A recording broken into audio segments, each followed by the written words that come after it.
Pada pagi hari di Universitas Ayani tanggal 17 Desember tahun 2024 sedang dilakukan kegiatan sosialisasi mengenai penanganan kegawat daruratan gigitan ular dari PPNI. Assalamualaikum warahmatullahi wabarakatuh. Selamat pagi Bapak Ibu. Sebelumnya perkenalkan, saya Muhammad Adam Yudi dan rekan saya Nabila Diani. Saya Ika Julianingsih. Ya, jadi kami bertiga ini perwakilan dari PPNI tingkat Sleman. Nah, di sini kami akan memberikan penyuluhan tentang materi penanganan pasca gigitan ular berbisa. Nah, nanti untuk teknisnya, yang pertama Bapak Ibu nanti akan diberikan soal pretest, nanti bisa dikerjakan. Lalu yang kedua itu pemaparan materi, yang ketiga nanti sesi tanya jawab. Jika Bapak dan Ibu ada yang ditanyakan nanti bisa tanyakan. Dan yang keempat nanti Bapak Ibu mengerjakan soal post test. Begitu ya. Waalaikumsalam Pak I. Baik Bapak Ibu, ini ada pretest. Dikerjakan waktunya 5 menit ya.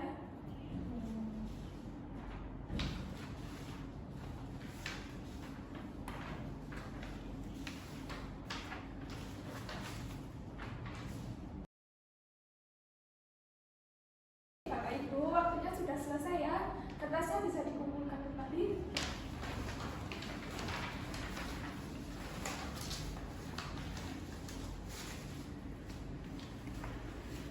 Baik, untuk soal pretestnya sudah dikumpulkan semua ya. Sebelum masuk ke materinya, saya ingin bertanya, apakah Bapak dan Ibu ada yang mengetahui jenis ular apa aja yang mempunyai bisa yang berbahaya? Saya Mas, setahu saya ada ular kobra dan ular weling.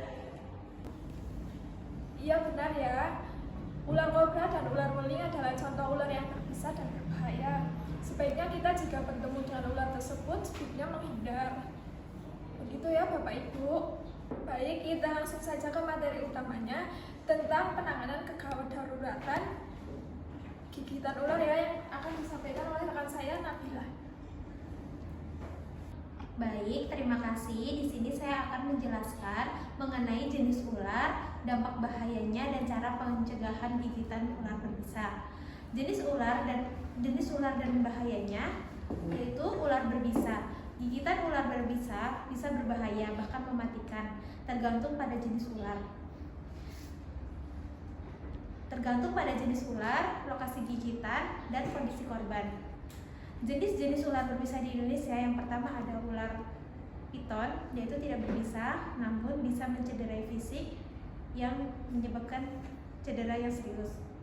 Lalu yang kedua ada ular piton. Lalu yang kedua ada ular kobra berbisa, yaitu berbisanya neurotoksin. Lalu ada ular weling berbisanya itu hemotoksin. Lalu ular pit viper berbisa hemotoksin dan juga neurotoksin. Lalu ular tidak berbisa, gigitannya ular ini tidak berbahaya. Bisanya tidak berbahaya, namun kita harus tetap berhati-hati dan harus diperiksa apakah terjadi infeksi atau tidak untuk mencegah adanya infeksi. Seperti yang kita ketahui bahwa ular itu bisa membahayakan, maka sebisa mungkin kita untuk menghindarinya. Untuk mencegah gigitan ular, yaitu yang pertama kita harus hati-hati jika berada di luar ruangan, seperti di hutan, di ladang, dan juga di daerah yang berbatu. Gunakan alat kaki yang tinggi seperti sepatu boot saat beraktivitas di daerah rawan ular. Hati-hati saat melakukan kegiatan di malam hari karena beberapa ular aktif di malam hari. Jaga kebersihan dan lingkungan sekitar rumah, hindari tumpukan sampah karena di situ tempat persembunyian ular. Namun, jika kita melihat seseorang sudah terkena gigitan ular berbisa, ada SOP yang harus kita terapkan. Yang pertama, segera bawa korban ke RS dengan aman. Yang kedua, cegah pergerakan otot di sekitar area gigitan ular. dapat dilakukan dengan pemasangan perban imobilisasi. Lalu yang ketiga, posisikan area gigitan lebih rendah dari jantung untuk meminimalisir penyebaran bisa dan peningkatan absorpsi bisa sistemik. Lalu ambil lap bersih yang sudah direndam dalam air dan bersihkan bekas gigitan ular dengan lembut. Lalu selanjutnya, pada gigitan ular berbisa dapat diberikan antivenom untuk menetralkan bisa ular. Yang terakhir, pada gigitan ular tidak berbisa dapat diberikan antibiotik untuk mencegah tetanus, sesuaikan pada indikasi. Baik, saya lanjut ya. Nah, sekarang bagaimana sih cara pengobatan jika kita terkena gigitan ular? Nah, jadi jawabannya, ketika kita terkena gigitan ular, untuk pengobatannya yang pertama yaitu dengan pemberian antivenom. Nah, jadi ini adalah serum anti racun. Ini adalah pengobatan utama ketika terkena gigitan ular. Nah, pengobatan lainnya juga bisa dengan terapi sportif. Itu seperti pemberian cairan intravena atau biasa yang Bapak Ibu kenal itu dengan pemasangan cairan infus. Lalu juga nanti dipantau untuk oksigenasinya. Lalu selanjutnya juga pemantauan jantung itu diperlukan sesuai dengan gejala yang muncul. Baik, jadi begitu. Apakah dari Bapak Ibu ada yang ingin ditanyakan?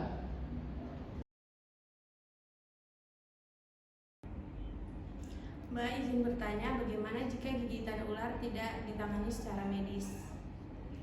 Jadi, gigitan ular yang tidak ditangani secara medis dapat berakibat fatal dan menyebabkan komplikasi yang serius. Nah, jadi sangat penting untuk segera mencari bantuan medis untuk pengobatannya setelah terkena gigitan ular. Apakah menolong dengan hisapan dari luka gigitan diperbolehkan? Baik, di sini saya akan menjawab pertanyaan. Sebaiknya dihindari ya untuk penghisapan darah pada bekas gigitan luka, karena dengan menghisap darah itu merupakan metode pengobatan yang tidak efektif, karena hanya akan membuang cairan darah dan tidak akan mengeluarkan bisa.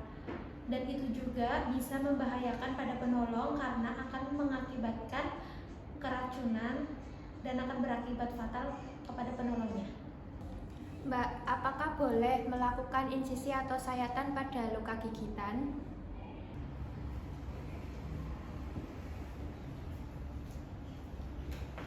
Tidak dibenarkan ya untuk melakukan insisi atau sayatan pada luka karena dapat menyebabkan infeksi pada luka tersebut. Jika mengikat pada bagian atas gigitan dengan torniket, apakah diperbolehkan?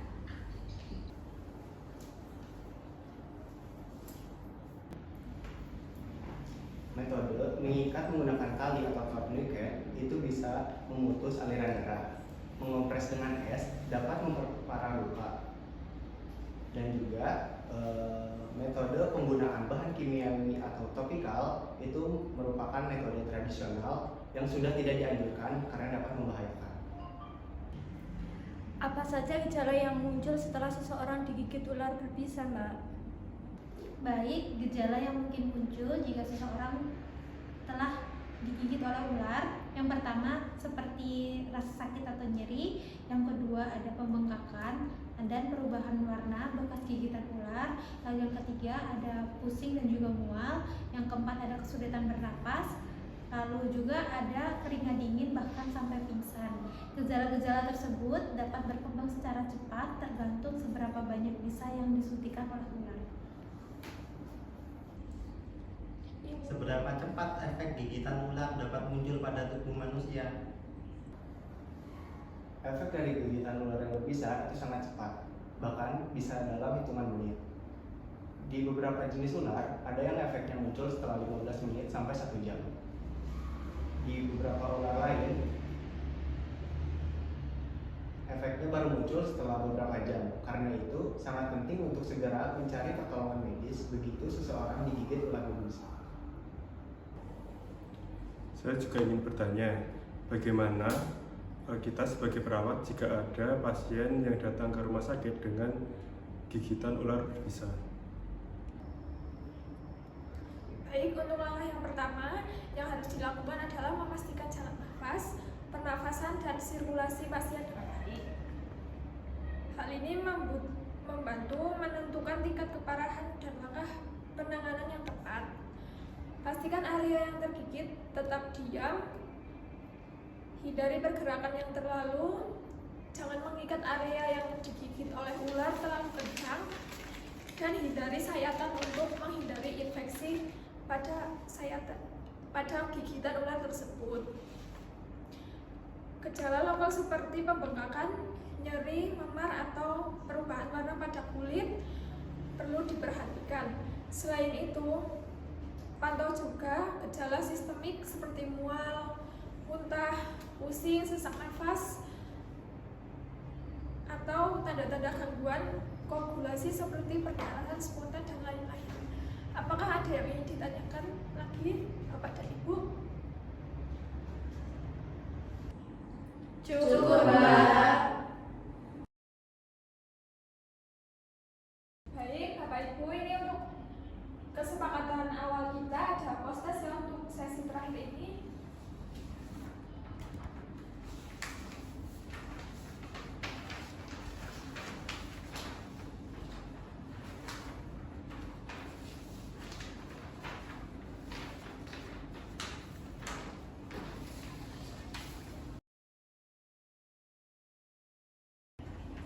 Baik, Bapak Ibu, waktunya sudah selesai ya, post-testnya bisa dikumpulkan kembali.